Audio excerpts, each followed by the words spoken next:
Selamat datang di Yukan Kenong Official.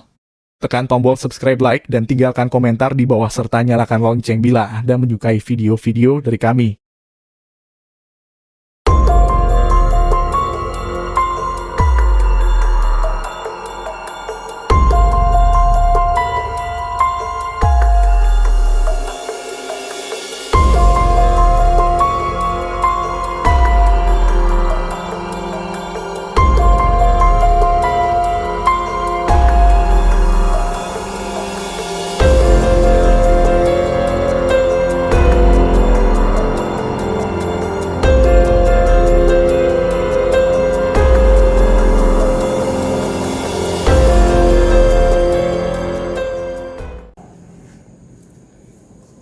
Assalamualaikum warahmatullahi wabarakatuh. Selamat malam. Dengan Kang Kenong lagi. Jadi sebenarnya saya bingung ya mau bahas apa ya. Saya sudah lama tidak di depan kamera. Dan dadak juga ini karena ada teman yang nggak bisa hadir. Saya mau cerita sebenarnya, tapi nanti kalau nggak masuk ke vibe-nya cerita karena ada banyak sekali kendaraan, nggak apa-apa ya, karena memang kita belum punya ruangan kedap untuk membuat shoot. Jadi doakan teman-teman, doakan kami bisa membangun sedikit lah ruangan kedap nanti yang kalau nanti pas syuting benar-benar senyap ya, maklum ya, kita YouTuber kecil. Jadi sebenarnya ini kalau kameramennya pinter itu kan dia bisa nge-shoot kaki saya nih. Tapi nggak apa-apa, nge-shoot apa enggak saya juga nggak tahu. Jadi style saya ini sebenarnya style satu YouTuber horor yang sangat lumayan terkenal ya. Jadi ada kursi, meja, sama pakai sarung. Ini saya pakai sarung. Kursi, meja, sarung, ada kopi, ada rokok. Biasanya kopinya di endorse sama orang. Ini nggak ada endorse-nya. Nah, jadi style saya juga meniru si YouTuber tersebut. YouTubernya namanya Mas Rian dari Lapak Horor. Saya juga pengen seperti Mas Rian. Istilahnya apa sih? Niru-tiru apa sih, Pak? Bukan. Kopi. Bukan. Jadi kayak Sule niru sopo iku enak jenenge. Apa sih jenenge? Impersonate. Nah, teman saya juga bilang impersonate. Nah, tangkat itu kayak itu kan ada suara. Mohon maaf. Jadi kalau nanti nggak masuk vibe, ya ora apa-apa, sing penting video. Jadi saya mau mengimpersonate seorang Rian di Lapak Horor. Nah, ini ceritanya. Kita mulai ceritanya ya. Jadi saya punya cerita yang kalau nggak horor ya nggak apa-apa, yang orang ngedeni. Jadi yang pertama itu awalnya begini ceritanya. Saya punya seorang teman itu yang dia itu teman saya zaman dulu ya. Zaman kita masih band-bandan, band-bandan naik turun panggung. Dia salah satu teman saya. Nah, setelah era band-bandan itu habis, teman saya ini hidupnya benar-benar dalam kesulitan ekonomi.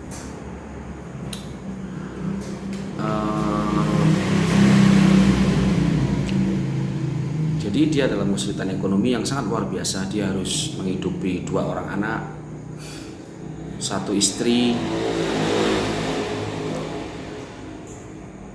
Pekerjaannya tidak pasti.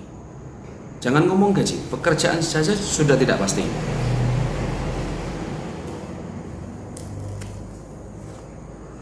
Terakhir dia itu jualan es krim. Bahkan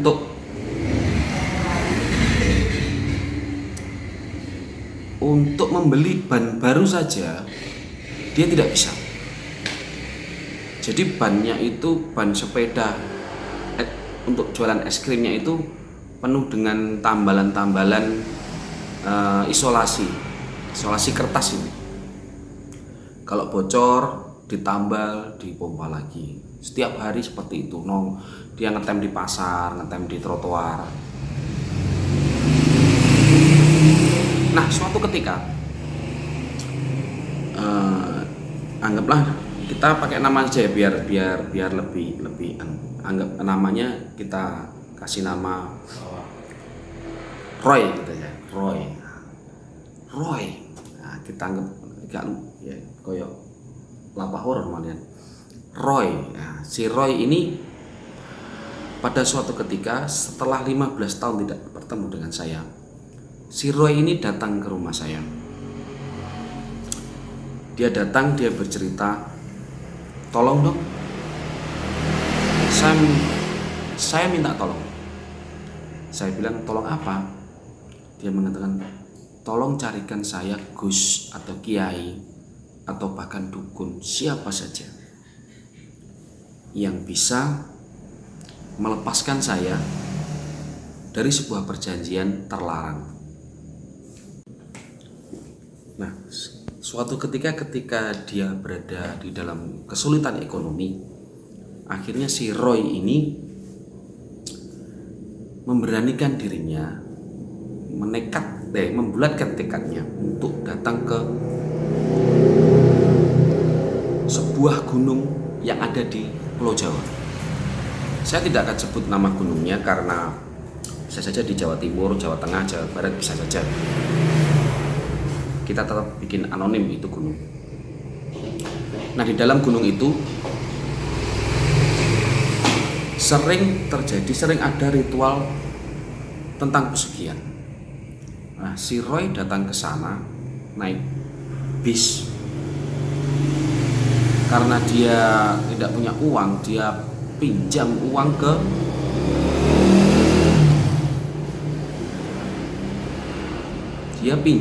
ke teman-temannya untuk menuju ke sana.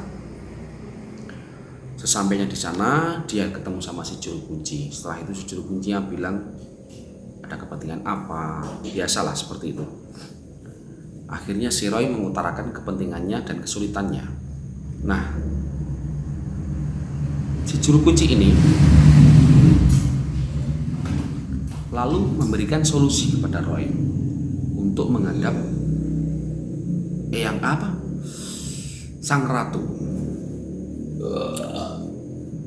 Untuk menghadap Sang Ratu di dalam gua. Tapi dengan persyaratan tertentu seperti obor ape, bunga 7 rupa, terus gagak 2 atau 3 ekor dan lain sebagainya. Dan ada satu syarat yang paling utama adalah ketika memasuki gua, si Roy harus membawa tas yang sangat besar.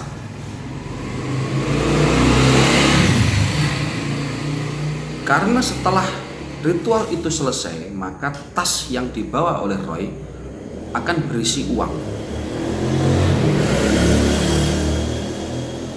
Semakin besar tas yang dia bawa, semakin banyak uang yang akan dibawa. Nah, lanjutnya akhirnya Roy mengiyakan syarat-syarat itu karena memang sudah bulat tekadnya si Roy untuk mendapatkan rezeki dari jalan pintas. Tapi Roy tidak punya uang. Akhirnya dipinjam sama si juru kunci. Dia belanja ke pasar dan lain sebagainya. Setelah selesai dia bawa tas yang sangat besar. Dia memasuki gua itu. Nah, ketika beberapa meter dari mulut gua yang tentu saja ditemani oleh si juru kunci, si Roy terdiam. Dia sempat meragukan niatnya karena di mulut gua itu si Roy melihat 2 sosok yang sangat mengerikan, makhluk tinggi besar dengan banyak bulu di tubuhnya, membawa semacam senjata seperti pemecah es, kalau Anda tahu pemecah es yang bergerigi, pedang yang sangat besar itu, dengan mulut berdarah-darah, mata yang merah menyala. Si Roy ragu, tapi juru kunci meyakinkan bahwa tidak apa-apa, itu hanyalah penjaga pintu gua. Akhirnya Roy tekad, dia masuk. Beberapa meter setelah dia masuk, dia mendengar banyak sekali suara yang sangat mengerikan. Karena Roy takut itu ruangan gelap, si juru kunci membawa sesajen yang mau dibuat upacara. Sedangkan Roy tidak membawa apa-apa. Roy dilarang membawa apa-apa. Akhirnya Roy, karena gelap, juru kunci di depan, Roy berada di belakang. Roy mengeluarkan handphone. Dia nyalakan lampu senternya. Seketika itu Shopee.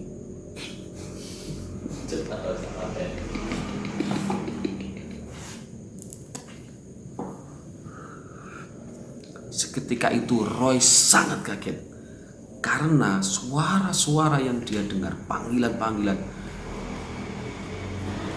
Jadi panggilan-panggilan itu seperti ini.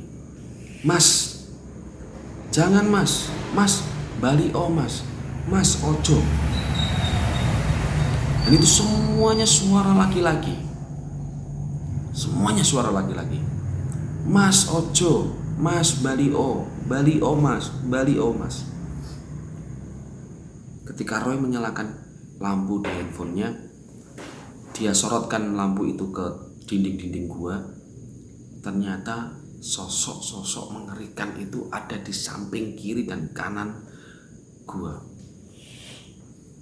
Laki-laki telanjang tanpa busana apapun.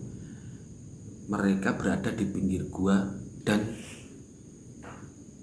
ini yang mengerikan, dari lubang dubur mereka ditusuk oleh bambu, tembus sampai ke kepala, berjajar di setiap 1 meter. Berjajar di setiap 1 meter di sepanjang gua.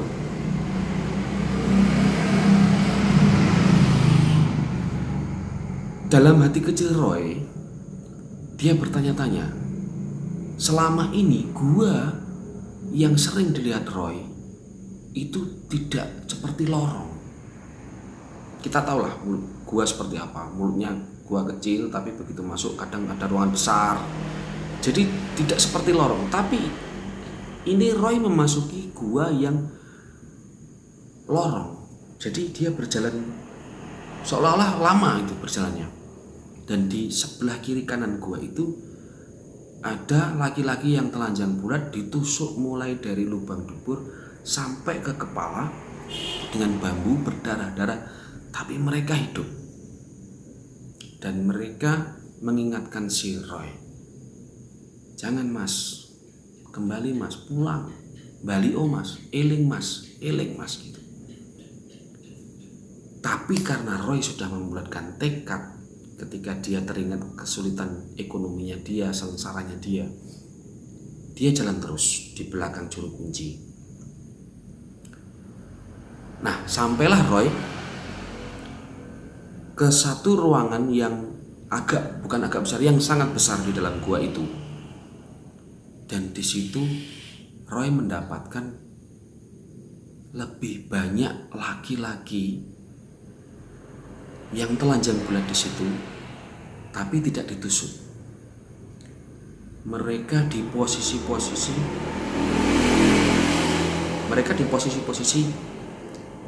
kalau kita pernah nonton film Angel and Demon, apa namanya? Dante Inferno. Posisi-posisi yang sangat mengerikan, berdarah-darah, menggapai-gapai seperti itu. Roy ceritanya seperti itu. Di tengah-tengahnya itu ada semacam hall, ada semacam apa? Ruangan yang kayak tempat persembahan, datar gitu, kosong, nggak ada apa-apa. Altar. oleh sang juru kunci, Roy dibawa ke situ. Kemudian ditata sajen-sajen itu, bunga ditata di sini, kemenyan ditata di sini, gagak ditata di sini, dan sebagainya. Setelah itu sang juru kunci merapalkan mantra-mantra yang dalam bahasa Jawa, yang bahkan Roy yang seorang Jawa pun tidak mengerti arti mantra-mantra itu.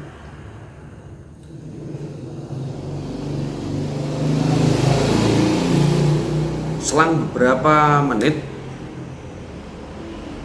Roy sempat ragu kembali karena dia melihat begitu banyak laki-laki berada di situ, di satu tempat telanjang bulat berdarah-darah, melolong, menangis, memohon untuk Roy untuk jangan meneruskan ritualnya.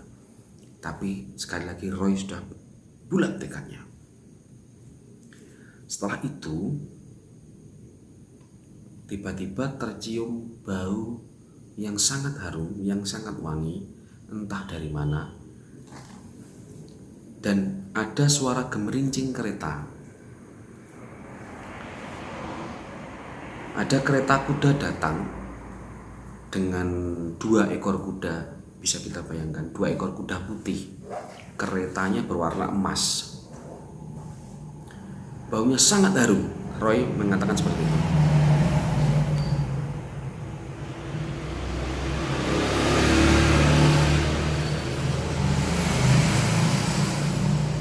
Nah, kereta itu berhenti, tapi tidak langsung turun. Penumpangnya tidak terlihat, tidak langsung turun. Cuman bau harumnya yang sangat-sangat menyengat hidung, Roy bilang. Ketika kereta itu datang, semua laki-laki yang ada di gua itu terdiam, menunduk, takut, menangis tanpa suara, tidak mengeluarkan kata-kata apapun. Mereka hanya takut, menunduk. Kemudian si juru kuncinya bilang seperti ini, "Mas, mengko lek putri sampun mandap saking kereta, jenengan diajak ngeten.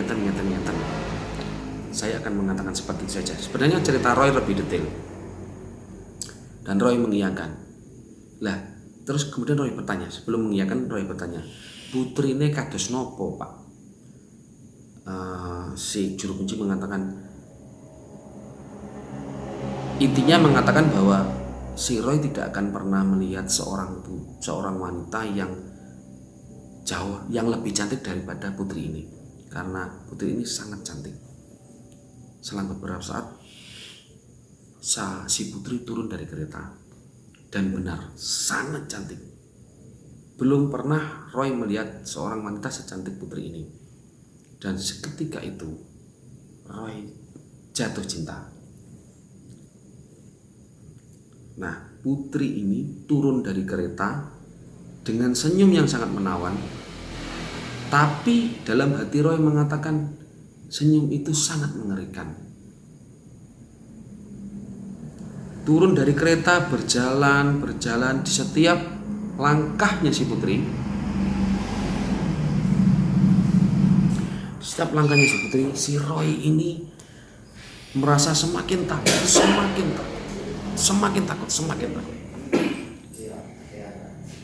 Akhirnya putri itu mendekat ke Roy, tapi tidak berhadapan. Dia mendekat sangat pelan di samping Roy, di samping kanan, seret, mendekat ke telinga Roy, dan putri ini berkata seperti ini, "Le, sampeyan durung wayahe. Mbali maneh 3 tahun engkas utawa 4 tahun engkas. Sampeyan tak enteni." Ketika Roy mengatakan, "Maksudnya nopo? Maksudnya apa?" Si putri Shopee. Si putri tidak menjawab. Dia hanya berpaling masuk kembali ke kereta. Nah, sebelum dia berpaling, ini saya artikan dulu ya. Si putri mengatakan, "Nak, kamu belum waktunya sekarang.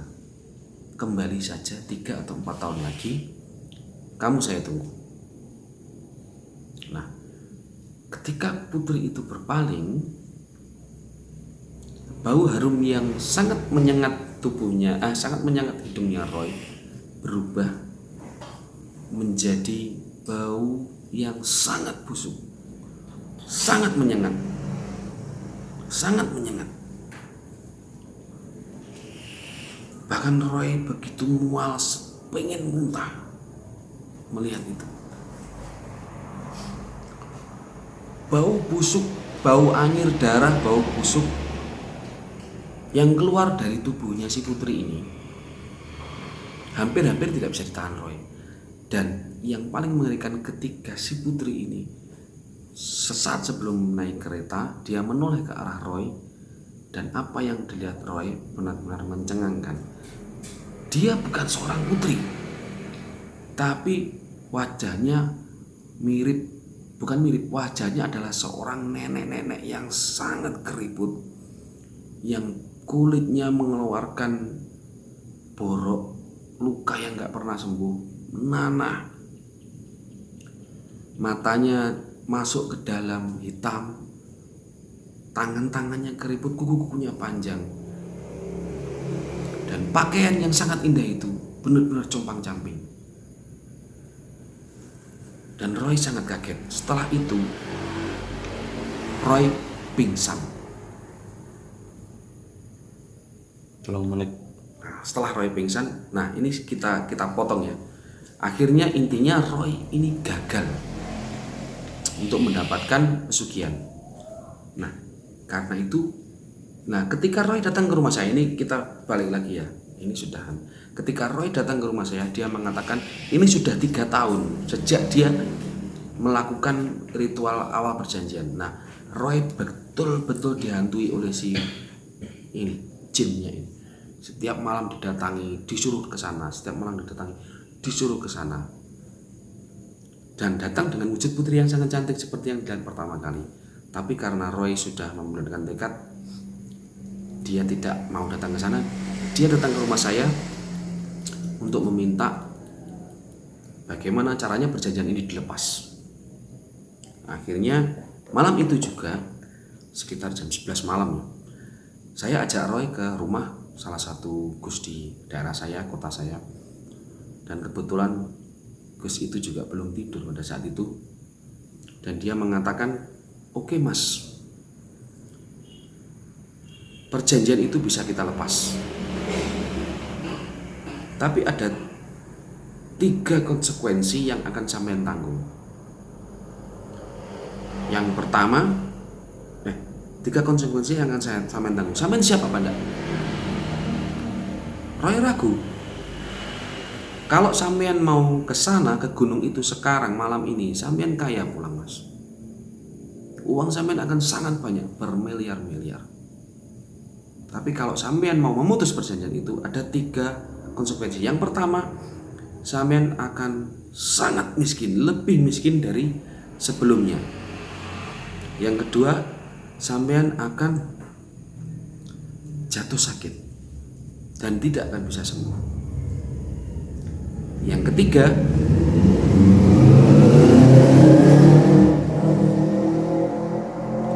sampean akan meninggal dunia, sampean akan mati. Karena sebenarnya secara tidak langsung sampean sudah membuat perjanjian dengan si jin itu. Akhirnya Roy tetap tekad, oke lah saya ikhlas lillahi ta'ala, kalau memang saya meninggal malam ini, oke, enggak apa-apa. Akhirnya dilakukan ritual ruqyah dan lain sebagainya. Dan akhirnya Roy terlepas dari perjanjian itu. Tapi seperti yang dikatakan Gus tadi, konsekuensinya adalah semakin melarat atau sakit yang enggak sembuh-sembuh atau bahkan meninggal dunia.